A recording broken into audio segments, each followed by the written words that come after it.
In America, we promise to care for those who served. But what happens when that promise is broken, not by policy, but by practice? This is the voice of Veterans for VANT Change and Transformation, a group of veterans who've lived through the Veterans Health Administration system and are now fighting to change it. According to their March 2025 report, the biggest issue isn't a lack of funding. It's a lack of access. Veterans with approved service-connected claims are being denied or delayed essential medical care. In every case, time and effort is placed on behavior, while the access to proper and appropriate medical care is denied, or worse, ignored. Rather than focusing on treatment, VA medical centers have shifted their energy toward managing veteran behavior through disruptive behavior committees and so-called red flag law enforcement actions. And those who speak up? They face retaliation. A great majority are not only placed on the Disruptive Behavior Committee, but are also given a red flag for law enforcement to illegally stalk and harass us in our homes and neighborhoods.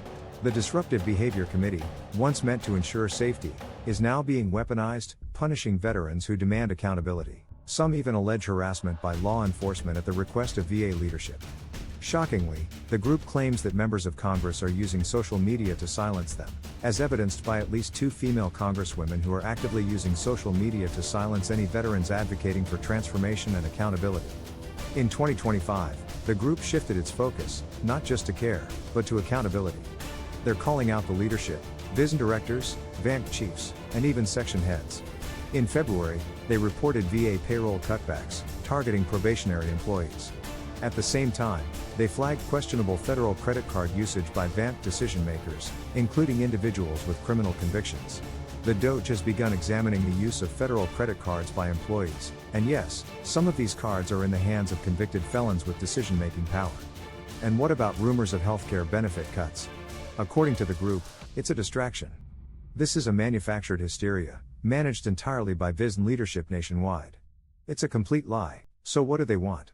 Simple, practical reform, starting with access. They demand direct access to mental health care and optometry or dental services, without red tape. They want second opinions coordinated by patient advocates. No delays. No roadblocks. And real community care, with immediate referrals, and no surprise billing for qualified claims. Most critically, they want patient advocates to actually advocate for veterans, not the VA bureaucracy. Success isn't how many complaints you process.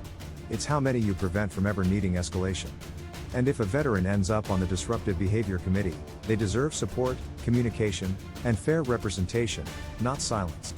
In January 2025, this group of veterans did more than just speak out. They applied as gratis vendors, offering their skills, education, and lived experience to the federal government, completely free of charge. Homeland Security met with them, not to investigate, but to verify their sincerity. Veterans are not asking for special treatment. They're asking for the treatment they were promised. This is a call for transparency. For reform. For dignity. It's time we stop managing veterans, and start caring for them. The mission isn't over when the uniform comes off. It begins again, with accountability.